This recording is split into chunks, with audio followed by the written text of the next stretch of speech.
Born into equally prominent families and of matching ages, I married Javier Forbes. But he had a first love, and I had a secret crush. His first love hurt him, and my crush abandoned me. After marriage, we became the perfect team, earning the title of a model couple in our social circles. Yet, just as his first love and my unrequited love began to regret and return to pursue us, something unexpected happened. We fell for each other. A month before my engagement to Javier, we met for the first time. Javier chose a restaurant on a rooftop terrace, offering a panoramic view of Manhattan's glittering skyline. On my way there after work, my best friend Susan messaged me. I did some digging. Javier seems like a solid choice.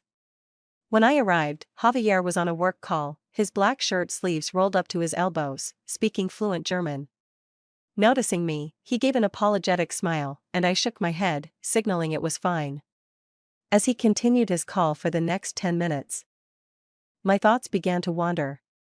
First, it struck me that Javier must have studied in Germany during college. Rumor had it that his first love was the reason. Second, I noticed he wasn't wearing his usual sleeve garters today. While his shirt lacked the meticulous formality I'd expected, there was a casual elegance to his appearance. Speaking of those sleeve garters, I couldn't help but think of our very first meeting back in the country, at his family's equestrian estate in the suburbs. He had worn both sleeve garters and a chest harness that day, the fabric pulling taut against his defined biceps and chest muscles. My first thought back then? This is the most handsome man I've ever seen wearing a chest harness. As he dismounted his horse and approached me, the first words he'd said were "Hello, Miss Swan," Javier said now, ending his call and smiling warmly. "I'm Javier." To my surprise, Javier and I hit it off effortlessly. He was the epitome of a mature and charming gentleman. From the dishes he ordered to the topics we discussed, and even the flowers he gave me after dinner, everything felt perfectly thoughtful and well-mannered. He maintained a respectful boundary while simultaneously creating an unspoken intimacy that we both understood. But, considering we were about to be engaged, a little more intimacy wouldn't have been out of place. After dinner, Javier offered to drive me home. His car was a massive off-road vehicle with such a high chassis that I struggled to climb in. Noticing this, Javier extended a hand to help me into the seat, sounding slightly embarrassed as he explained, "I had to visit a site at the base today. This car's just more practical for the job." After college, he had left the Forbes family business to start his own biotech company from scratch. I teased him. "I'm amazed that Mr. Forbes can spare time out of his busy schedule for dinner with me." "You shouldn't put it that way," Javier replied seriously, meeting my gaze. "You're busy with work too. This is the least I can do." I stared into his deep, steady eyes for a few moments, then texted Susan, "Thoughtful, mature men are dangerous." Her response was instant. "Finally realizing the perks of dating a mature man? What were you even chasing before?" I had no retort to that. After all, I'd spent my younger years pining after wild, youthful bad boys. Sure, those fiery young men had their charms. But when the fire burned too hot, it became more infuriating than alluring. When we arrived at my apartment building, I was immediately confronted by my young pup. His name was Andres Kurter, a nickname my friends jokingly gave him as my fantasy boyfriend. To be fair, my crush on him wasn't exactly a secret. From our time as students in Finland to our brief reconciliation after I returned home, we'd been tangled up for years. I've always been the type to revisit old flames, and Andres was my longest relationship to date. Before I even stepped out of the car, Javier had already noticed Andres leaning casually against his motorcycle outside the building. But unlike me, Javier's first reaction wasn't recognition, it was suspicion. "That man seems suspicious. Is the crime rate in this area really that bad?" I hesitated for a moment before deciding on the truth. "He's my ex-boyfriend." Javier froze for a second, then replied smoothly, "Apologies. Do you need me to give you some space?" Damn, I thought. Javier's on a whole different level. "No need. I can wrap this up in a few minutes," I said. "I was actually thinking of inviting you up. If it's not inconvenient, we can plan for another time." Javier replied thoughtfully before frowning. "He's seen you." Andres had indeed spotted me. His sulky expression quickly darkened when he caught sight of Javier and the car. His tone turned sharp. "Darling, who's he?" Javier raised an eyebrow at the term darling. I felt a headache coming on. Andres is 5 years younger than me, and in most cases, my seniority made me overly indulgent toward him. My friends used to complain, "Andres acts the way he does, because you spoiled him." Reckless, impulsive, and brash, he approached everything with extremes. "I distinctly remember us breaking up 2 months ago," I said coldly. "I was training for the F1 competition back then." At the base, Andres shot back, clearly displeased. "Who is he?" "My fiancé," I replied curtly. Andres, being the way he is, had never taken our breakup seriously. After all, we had reconciled once before, and he was confident in the favoritism I had always shown him. "You cheated on me?" he accused. Disbelief written all over his face. "Are you seriously using that as an excuse to spite me?" A surge of frustration bubbled up, and I was ready to cut things clean when Javier, who had been silently observing, finally spoke. "Excuse me, sir," Javier said as he stepped out of the car, walking over to stand in front of me. "I assume you're a rational person with a basic level of comprehension. Mariana said very clearly from the start, you broke up 2 months ago." Javier's imposing 62 frame and years of fitness training made Andres look slight in comparison. Standing protectively in front of me, he added, "Accusing your ex-girlfriend of cheating right out of the gate, what kind of manners is that?" Andres instinctively took a step back, wisely avoiding direct confrontation. That was one of his few redeeming qualities. He knew when to retreat. Still, his eyes reddened as he looked at me, lips pressed tightly together. In a softer voice, he asked, "Mariana?" I replied firmly. "He's my fiancé. We're getting engaged next month." Andres managed to stay in a relationship with me for so long largely because he knew exactly how to win me over. In the 2 years we were together, we never had a single fight. The reason? No matter how angry I got, Andres would always defuse the situation with his cheeky smile and sweet words. But that also meant our conflicts were never addressed, let alone resolved. "I've already broken up with you," I said firmly. Both sides confirmed it.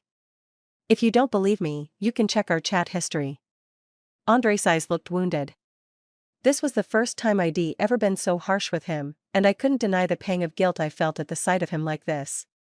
He gave me a long, piercing look, his voice tight and shaky as he forced out, "You'd better not regret this." True to his proud nature, he didn't linger or beg. Andres turned and climbed onto his motorcycle, revving it loudly before speeding off. As the sound of the engine faded into the distance, I turned to Javier with a sheepish smile. "I'm sorry you had to witness that." Javier shook his head, hesitated for a moment, then said, "When it comes to relationships, I'm sure you've heard some things about me as well." I nodded. Unlike me, who had a reputation for swapping boyfriends annually since I came of age, Javier's only known romantic scandal had been his first love, Vanessa Morgan. "Are you still in touch with her?" I asked. Javier gave a wry smile and shook his head. "Not since what happened 4 years ago." "Then that's that," I said lightly. "Don't stress. Every adult has a history. It's not like we're talking about promiscuity here." I paused, then added with a grin, "Although I'm sure you've heard about my reputation. My track record with relationships isn't exactly a short list." "Does that bother you?" "Don't say it like that," Javier said seriously, meeting my eyes. "It's not about whether I'm bothered or not. You approach every relationship with sincerity," he continued. "Actually, in my work, I've crossed paths with some of your exes." I froze slightly, unsure of where this was going. "They all spoke highly of you," he said earnestly. "Whenever you came up in conversation, they described you as someone fun, intelligent, and full of life. If anything, I worry that I might seem too rigid and bore you." Oh my God. This man was dangerous. If I'd known mature men were this appealing, I would have retired my nickname as the young man collector ages ago. That evening, Javier didn't come up to my apartment. As he left, he draped his suit jacket over my shoulders. The jacket carried a faint, cool fragrance, not overpowering, but composed and steady, just like Javier himself. Susan was quick to applaud his gesture. Masterful, absolutely masterful, she declared. I raised an eyebrow. What do you mean? He's subtly scheduling your next meeting. Susan explained. If you're not interested in him, you'll forget about the jacket, and he can gauge how to proceed based on your reaction. But if you want to see him again, you'll definitely return it. Standing there, holding his freshly dry-cleaned jacket on my way to his office, I froze. Your usual tactics might work on young guys, Susan added. But with Javier, girl, you'd better keep your wits about you. When I arrived at Javier's office building, it was close to the end of the workday. Javier had texted me earlier, and I was directed to his floor via his private elevator. The receptionist greeted me warmly. Mr. Forbes' meeting should finish in about 10 minutes. Please make yourself comfortable, Miss Swan. I looked around Javier's office, impressed by the clean and sophisticated design. But little personal touches on his desk and bookshelves hinted at his personality: a Nintendo Switch, a wall-mounted pool cue, and a DSLR camera perched on a shelf. Exactly 10 minutes later, Javier stepped out of his meeting, holding a bouquet of carefully arranged Earl Grey roses. The blooms were vibrant and self-assured, much like him. He leaned down and offered me the flowers as I sat on the sofa. Apologies for keeping you waiting. I hope you like these. How high could Vanessa's standards possibly be? Even Javier wasn't good enough for her? What's gotten into you? Susan replied, amused. Vanessa's a mess, both insecure and prideful. If she'd chosen to stay with Javier, there wouldn't have been any room for your arranged marriage. Susan, I said, leaning back in my seat, am assigning you a task: find out everything you can about what happened between Javier and Vanessa. On my way to dinner, I tapped my phone case absent-mindedly, scrolling through my chat history with Susan, lost in thought. Vanessa and Javier's relationship had once been a popular topic in entertainment news. Vanessa, a top student, had entered Javier's international high school on a special scholarship. Despite coming from vastly different backgrounds, they had fallen in love, much to the disapproval of both families. When I was in high school preparing to study abroad, I'd heard a passing comment about how Javier had chosen to attend college in Germany because of Vanessa, where tuition was cheaper, and Vanessa had secured admission. Had even rebelled against his family for her, leaving the Forbes family business to start his own ventures. His early entrepreneurial years were rocky, and one of my ex-boyfriends, who had worked with him, described Javier as stubborn to a fault, choosing to suffer rather than take the easy road. But when Javier finally found success and the Forbes family relented, Vanessa was the one who ended things. Apparently, the breakup had been anything but amicable, leaving a bitter taste for everyone involved. That, too, I had learned from one of my exes. I glanced at Javier, now calmly reversing the car into a parking spot, and tried to imagine him as a brash, impulsive young man. It was almost impossible to picture. Just then, my phone vibrated. Susan had sent me a message, got the scoop. Back then, Vanessa didn't just break up with Javier. She took his core project team and jumped ship to his rival company. Oh, and she ended up with the rival CEO Frank Chase. I stared at my screen, wide-eyed. Wow, I replied. She's even worse than me. Javier chose a local cuisine restaurant and ordered the dishes himself. As I listened to his selections, I was surprised to realize that after just one previous meal together, Javier had already figured out my tastes. Javier, however, seemed completely unfazed. It's nothing, he said lightly. When you pay attention, it's easy to remember. I took a sip of wine to hide the flicker of emotion in my chest. I had never experienced this kind of attentiveness from Andres.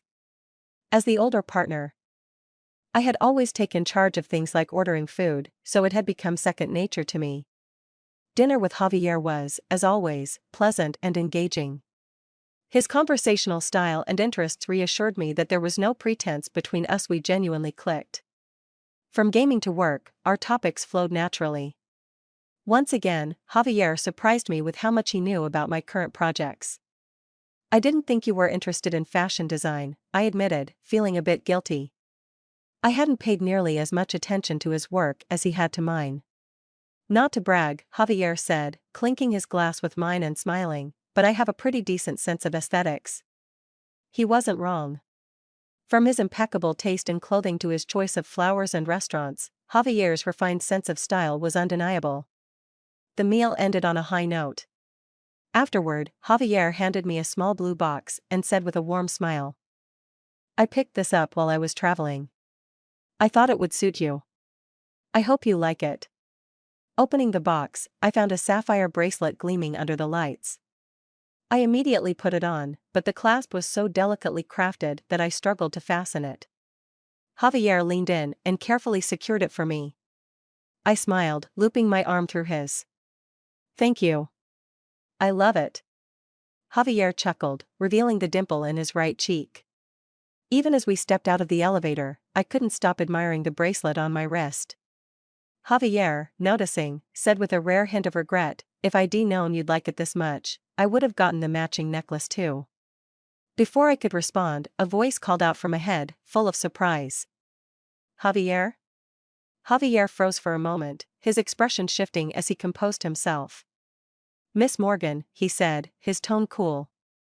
Vanessa Morgan was petite, with delicate features and a polished gray suit that gave her a sharp, professional look. She exuded charisma. The kind that immediately drew attention. However, the smile on her face faltered the moment she saw me holding Javier's arm. Quickly, though, she replaced it with a polite, practiced smile. She glanced at me and asked directly, "And who is this?" I raised an eyebrow, amused. No pleasantries, just a blunt question about my identity. Vanessa's demeanor didn't quite match the rumors about her cold, detached betrayal. Judging by her reaction, it seemed she still had feelings for Javier. Letting my wrist drop slightly, the sapphire bracelet slipped into view. I smiled and replied, "Hello, I'm Mariana, Javier's fiancée." Vanessa's smile vanished completely. She turned to Javier, her voice rising in disbelief so sharp it almost bordered on shrill. "You're engaged?" "Yes," Javier replied calmly. "The engagement is next month. We're taking our time with the wedding plans, it's a big event, after all." I lightly grasped Javier's sleeve, saying nothing. Vanessa lowered her head, tucking a strand of hair behind her ear. When she looked up again, her face was unnaturally stiff, but she managed to maintain a semblance of composure. "Is that so?" she asked softly. "Are you two dining here today? I remember we used to enjoy this restaurant's food. It's been a while since I've been here. I wonder if the taste has changed." I couldn't hold back a chuckle. Javier tilted his head slightly to glance at me, giving my wrist still resting on his arm a reassuring squeeze. "I come here often with friends," he replied in a warm tone. "I guess I'm too used to the food to notice if the taste has changed. But their local dishes are excellent. My fiancée is from here, and she prefers spicier flavors. She only recently returned to the country, so I brought her here to make her feel at home." The moment the words left his lips, I saw at the way Vanessa's face visibly drained of color. "Well, I won't keep you," she said after a pause. Her voice clipped and polite. Javier nodded courteously. "If you don't mind, we'll take our leave then." The ride back to my apartment was silent. It wasn't until the car came to a stop in front of my building that Javier exhaled deeply, his hand resting on the steering wheel. "I'm sorry," he said finally. "I think I made you upset."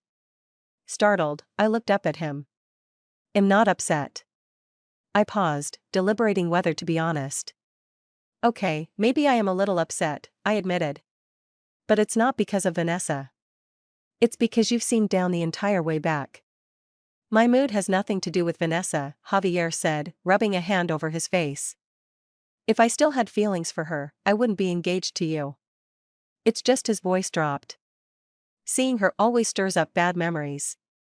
Tentatively, I reached out to hold his hand, gently running my fingers across it. "Let me apologize first. I asked someone to look into why you and Vanessa broke up." "You don't need to apologize," he said, interlocking his fingers with mine.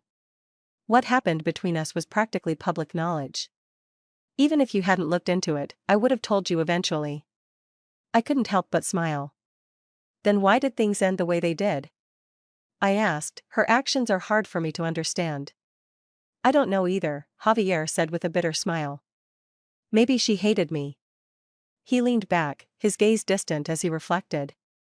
We dated for 2 years, but the rest of our relationship was a cycle of breaking up and making up. Between my family and her mother's interference, the pain far outweighed the happiness. He sighed. Even now, when I think back, most of it was screaming matches. Toward the end, she felt bad seeing me struggle after I left the Forbes family, but she'd cry about it, then lash out at me, and then hug me afterward. We studied the same field, so naturally. We started a business together. She was incredibly talented, everyone could see that. But she always said she couldn't realize her full potential at my company. She believed everyone thought she only got where she was because of me. When I gave her gifts, if they were too expensive, she'd get passive-aggressive about it. If they were modest or I didn't give her anything at all, she'd accuse me of not caring about her. Javier turned to me with a faint smile. Maybe I just didn't do enough. Maybe I didn't give her the sense of security she needed. I playfully swung our clasped hands. You're really telling your fiancé that you didn't give your ex enough security? Javier's expression shifted into an uncharacteristically flustered mix of regret and panic. That's not what I meant. I laughed. I know, I'm just teasing you. Did she really jump ship to your rival company? I asked. Yes. Javier hesitated before continuing. At the time, my family had finally agreed to our marriage. But I found myself hesitating. Our relationship wasn't healthy, and to make matters worse, we had a major disagreement on a key project. He paused, his tone measured. She was fixated on that disagreement. She needed me to validate her perspective, but by the end, it wasn't about the project anymore, it was just an outlet for her frustrations. I stayed quiet, listening as he went on.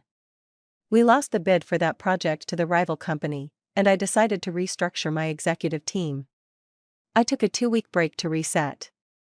Javier looked down at our intertwined hands. You already know what happened after that. I asked softly, why do you think she chose to betray you? She told me she envied me, he said after a moment of silence.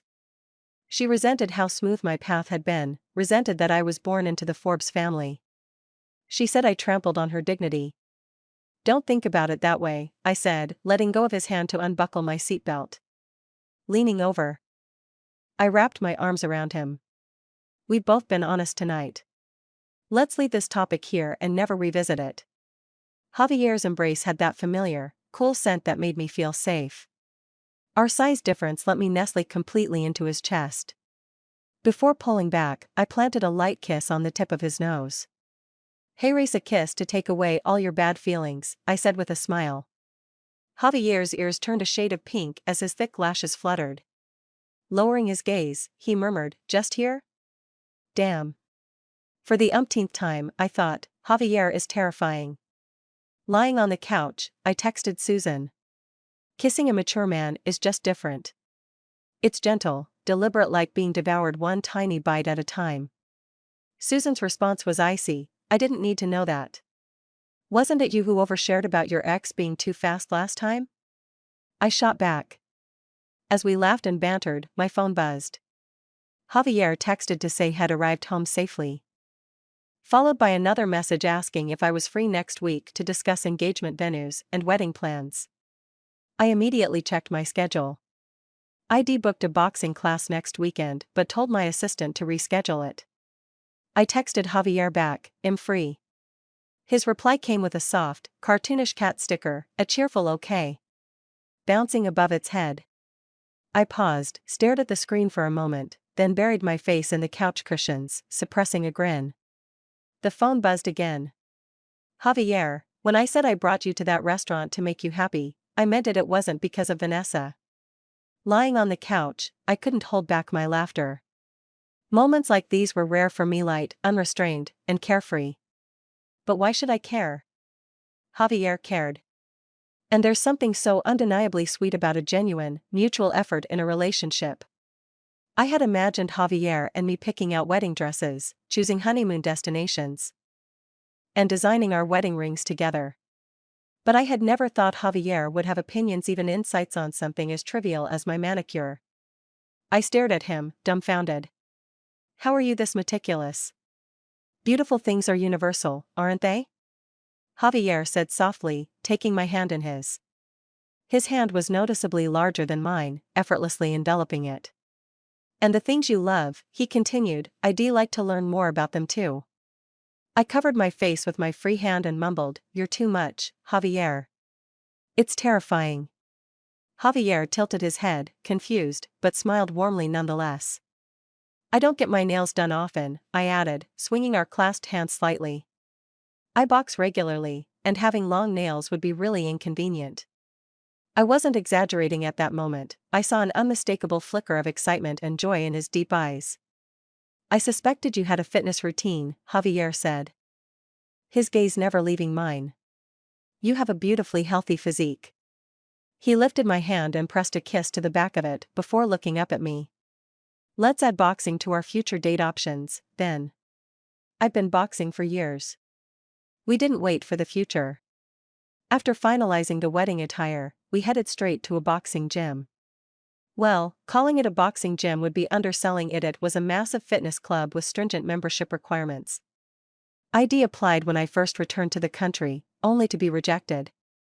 While wrapping my hands, I casually complained about it, and Javier, looking a bit sheepish, said softly, I'm sorry I didn't tell you earlier. I submitted the membership request under my name for you. I blinked, momentarily stunned. Javier rubbed the back of his neck, avoiding my gaze. This club is a joint venture between me and a friend from grad school. I'm one of the partners. I was utterly charmed by his embarrassed demeanor. Holding up my wrapped hand, I teasingly scratched his chin.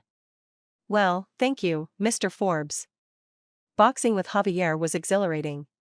He was an excellent sparring partner, far superior in both stamina and strength, yet he kept praising my punches throughout. Though I was confident in my technique, even I couldn't withstand the relentless flattery. During a break, Javier introduced me to the club's other co-owner, Jack, a longtime friend of his. Javier's friends had a strong sense of boundaries, polite, personable, and never overstepping. After greeting me, Jack said, I've heard a lot about you over the years.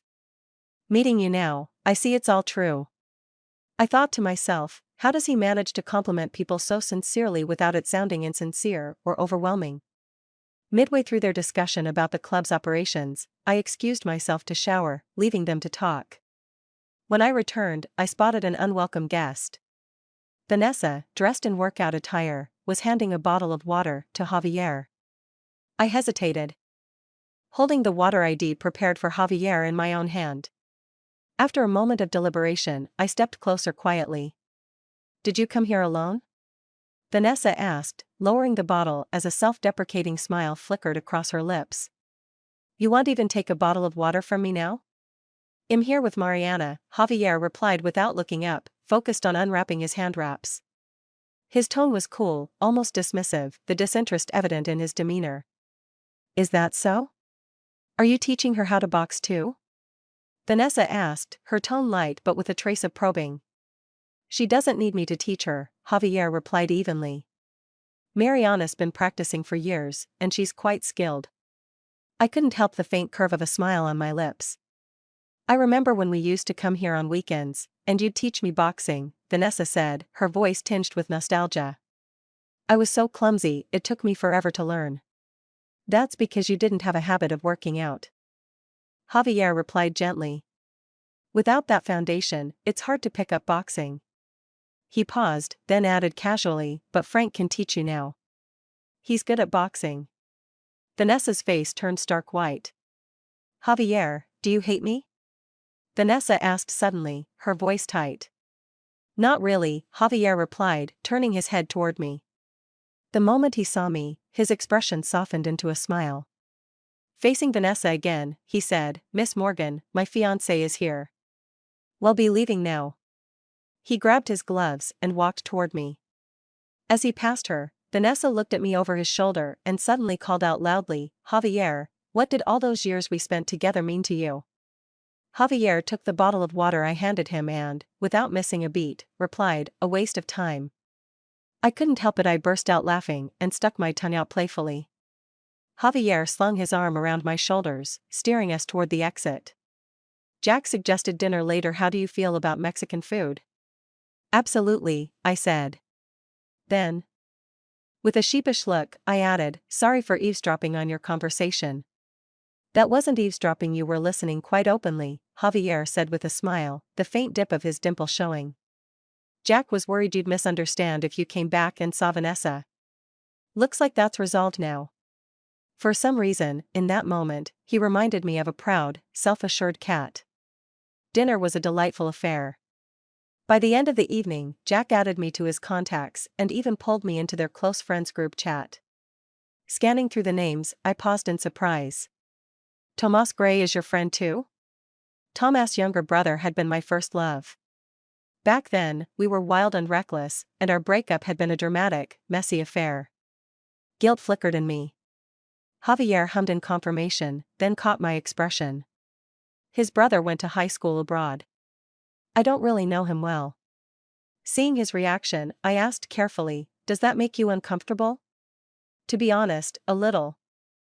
Javier admitted, taking my hand in his. But they're your past, and I'm your future. I'll do my best to make sure you never regret choosing me.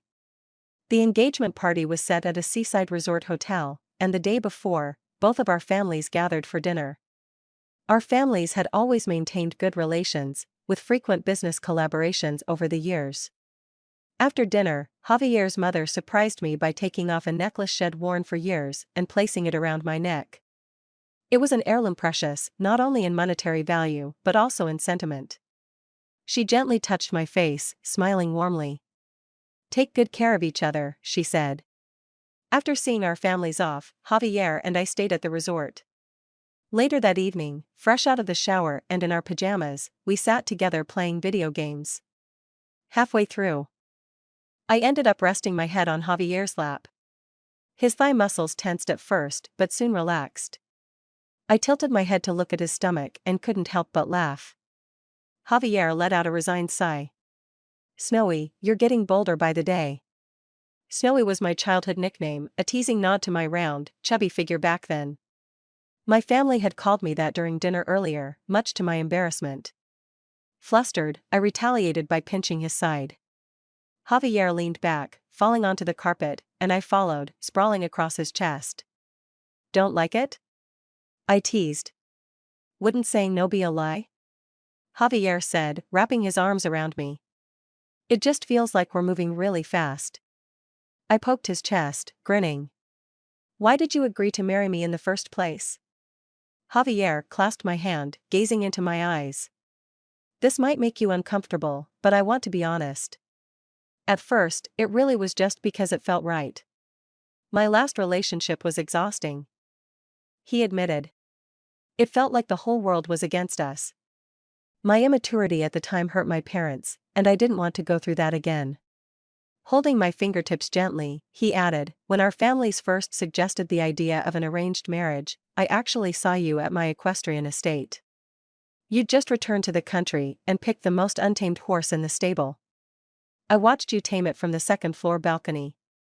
Mariana, you're captivating, Javier said, lowering his gaze to kiss my fingertips. You're strong, vibrant, and full of life. Every day with you feels like a day worth living. My face began to heat up, and Javier leaned forward to kiss my forehead. Darling, marrying you is the best decision I've ever made. The engagement party was a resounding success. Javier's company issued a congratulatory announcement. And our friend circles began to blend. The only unexpected twist came in the form of Andres crashing the party.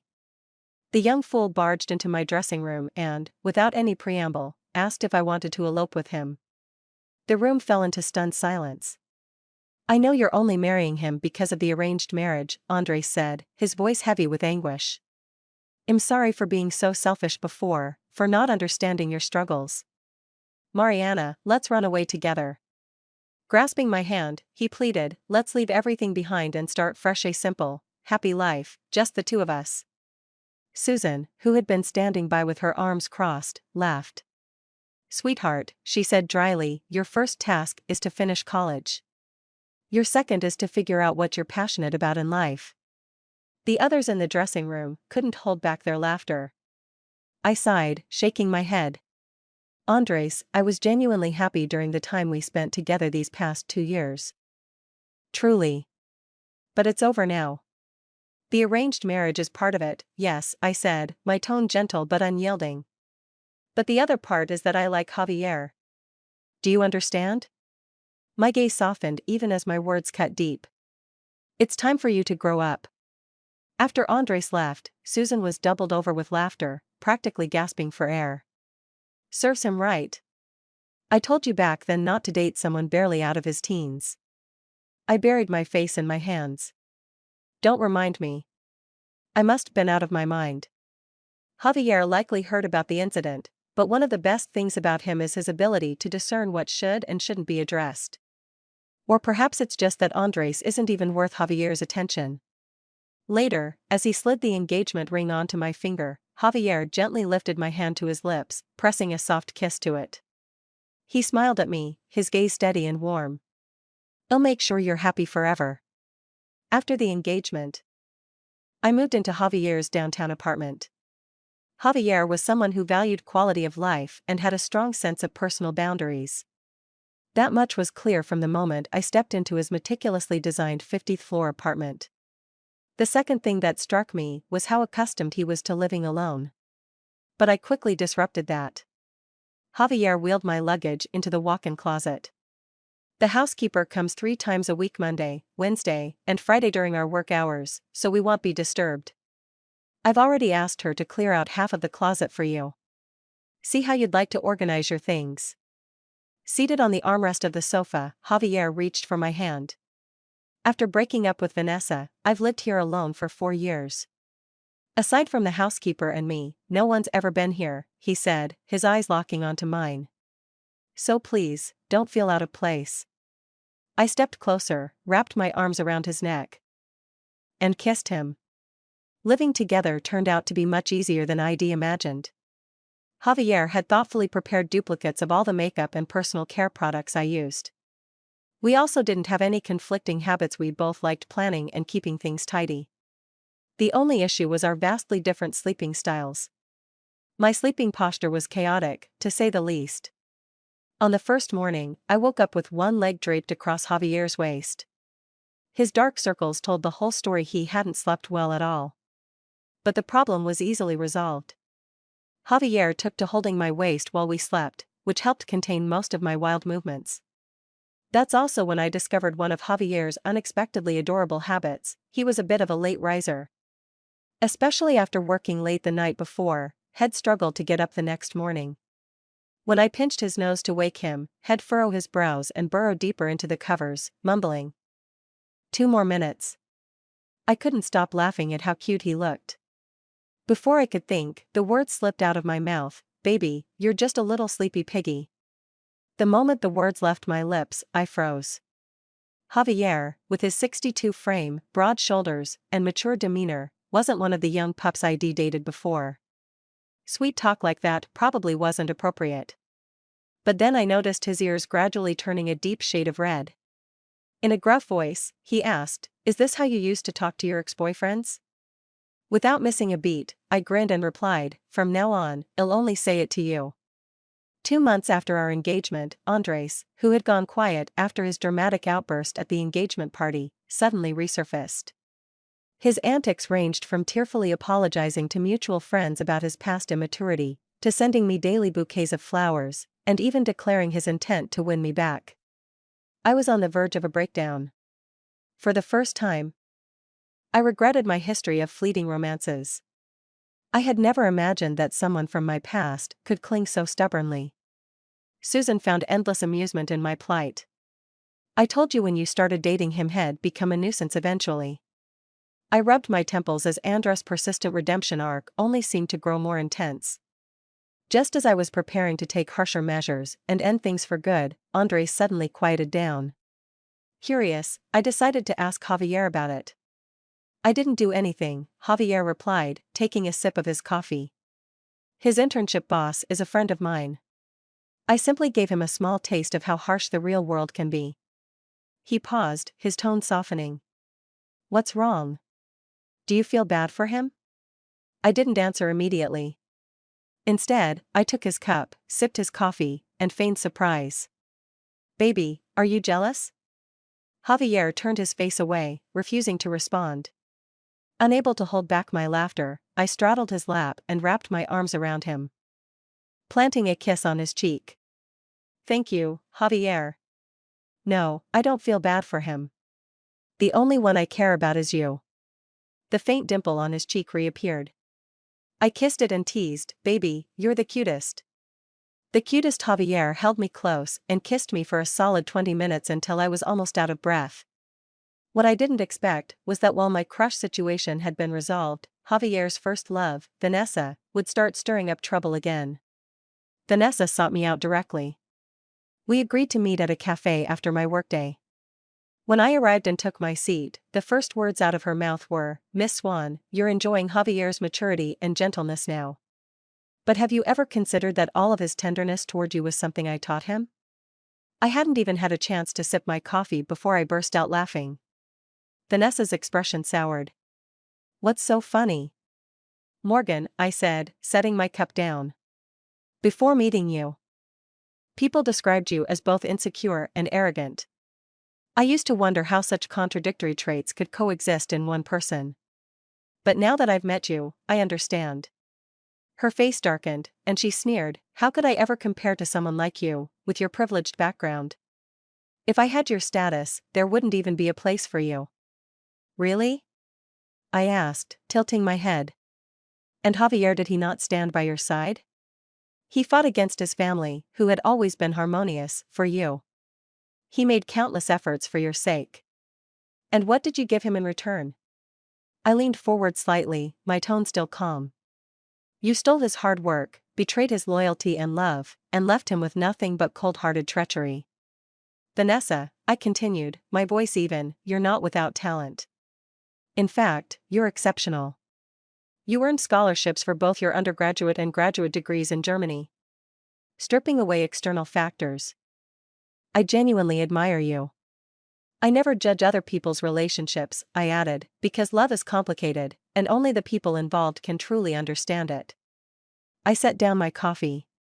"But Vanessa, what you've said today truly makes me feel that Javier deserved better. Javier's maturity and gentleness weren't something you trained into him. They are part of who he is, his innate nature." I continued, my tone unwavering. "He's always had an extraordinary sense of empathy. His family's nurturing shaped him, and life's challenges refined him. The man he is today owes gratitude to no one but himself, to the resilience he showed when he refused to give up, even at his lowest." Vanessa's face turned ashen. She didn't respond. "In your relationship, the person who was hurt the most was always him. You should know that better than anyone." Standing, I picked up my bag and said calmly, "Goodbye, Vanessa." Walking out of the cafe, I felt a strange mix of emotions difficult to put into words. My phone buzzed in my hand. It was a message from Javier, asking why I hadn't come to pick him up from work yet. I smiled to myself. "ID finished early today, and we had planned that I'd pick him up." Replying quickly, I stopped by a nearby flower shop to order a bouquet of white roses. The image of Javier's delighted reaction to the roses brought a grin to my face before ID even left the shop. Carrying the large bouquet of white roses, I stepped into the elevator just as the workday was ending. As I walked through the building's lobby, every pair of eyes seemed to follow me. Momentarily puzzled by the attention, I mentally reviewed myself. Aside from the striking white roses in my arms, I couldn't think of anything out of the ordinary. Some employees smiled at me warmly when we made eye contact, adding to my confusion. It wasn't until I reached Javier's floor that the mystery was solved. The company put out an announcement. Javier's secretary, also named Mariana, explained with a grin. "On your engagement day, they even gave out gifts to all employees." "That's wonderful," I replied with a chuckle. Mariana, ever thoughtful, brought me a cup of coffee. "There's been an issue with the branch office," she explained. "Otherwise, everyone would have already left for the day. Thank you for waiting." It took another half an hour before Javier emerged from his office. His fatigue was evident in the lines of his face, and he looked apologetic when he saw me. "I'm so sorry for keeping you waiting when we agreed on this," he said. Don't worry, it wasn't long, I replied from my seat on the sofa, spreading my arms. Come here for a hug. Javier sighed, his tension melting away as he leaned into me, burying his face in the crook of my neck. Struggling slightly, I managed to lift the bouquet of white roses from the side of the sofa and said with a laugh, "Here, these are for you. Cheer up, baby." I'm not exaggerating when I say that Javier's eyes lit up in that instant. With his long, fluttering lashes and dimples showing as he smiled at me, he said softly, "I love them." Oh my God. Dating Javier is like experiencing the irresistible allure of both a mature man and an affectionate puppy all at once. With just a bouquet of flowers, Javier was completely disarmed. He was always composed, but during dinner, I could sense a faint restlessness. That unease peaked when I mentioned Vanessa had come to see me. I recounted our conversation honestly, and Javier was silent for a long moment before saying, "Darling, I'm not as great as you make me out to be." I looked directly into his eyes. "Javier, you are exactly that great." That evening, as we drove home, Javier's driving was faster than usual. When we reached our apartment complex, I asked him to stop at the convenience store nearby. His hands tightened slightly on the steering wheel, and I could see the tension in his posture. He seemed to realize what I was suggesting. "Are you sure you don't want to buy it?" I teased. In the dim light of the car, I caught the side of his ears turning red. Clenching his fist against his mouth, he turned his head slightly and mumbled, "I've already prepared since our engagement." Meeting my amused gaze, he lowered his eyes. I wanted to make sure everything was perfect. Suppressing my laughter, I nodded. Of course. Everything Forbes approved must be top-notch. We walked hand in hand to the elevator. His palm was warm, as was mine. Fingerprint unlock. Door open. Door close. The next second, I was pinned against the wall as Javier's kisses descended fierce, gentle, enveloping, and brimming with love. Every way he cared for me was expressed in that kiss. We stumbled toward the bedroom, like two teenagers lost in a whirlwind of passion. But there was a small surprise. Javier, for all his maturity and experience in life, was clumsy in this particular area. Javier was a virgin. I couldn't suppress a soft laugh. His response was to bite my lower lip in frustration, looking up at me with an endearing mix of embarrassment and determination. "Teach me," he murmured, his voice laced with vulnerability. And so I did, thoroughly and passionately. Neither of us slept that night. The next day, Susan and I met for a casual girls' tea session. Over idle chatter, she asked, "So, how was last night?" Her sharp instincts were impossible to fool, and I had no intention of hiding it from her. I considered her question for a moment before saying, "He's better than any man I've ever been with." Susan smirked. "With stamina like yours, you're a match made in heaven." I laughed, accepting the compliment. Logically, the wedding planning should have started right after the engagement. However, a new career opportunity arose. I was offered a year-long training program at my company's Denmark headquarters. It was a rare chance to advance my career, positioning me for a regional manager role I had been preparing for. For two mature individuals like us, there was no argument. Without even needing a formal discussion, Javier and I agreed to postpone the wedding. Time passed in a blissful blur of kisses and embraces. Toward the end of the year, Javier invited me to attend his company's annual conference. As a gesture of respect, Forbes himself penned the invitation. The key players in Javier's company, especially those in his core team, were already familiar with me. When I entered the venue, I was met with an unexpectedly enthusiastic welcome. Apparently, Javier's secretary had let slip that within the company's internal chats, I was affectionately referred to as the boss wife. It was both flattering and amusing. I couldn't help but smile as I thought, well, I suppose I am. As the meeting concluded, Javier stepped onto the stage to deliver his speech amid thunderous applause. He spoke about the company's achievements over the past year and its future goals. His pace was measured, his tone warm, never one for hollow platitudes, his words carried sincerity and inspiration. After covering the formalities, Javier paused, and the applause swelled before he spoke again. Over the past year, he began, I got engaged to the love of my life, stepping into a new and beautiful chapter of my journey. I froze in my seat, taken aback. Around me, murmurs and excitement rippled through the audience. At every pivotal moment in my life, Javier continued, his voice steady, I've always thanked myself for my perseverance, for not giving up. He smiled faintly, his expression softening as his gaze landed on me. But from now on, my gratitude will belong to the most important person in my life, Mariana, Miss Swan. The crowd erupted. Cheers and applause echoing through the room as all eyes turned to me. My world was once frozen over, barren and desolate, Javier said, his eyes never leaving mine. But because of you, the ice has melted, and my life is now in full bloom. In that moment, everything else faded away. I could see nothing but Javier's gentle gaze as he smiled at me. He called my name, his voice resonant and steady.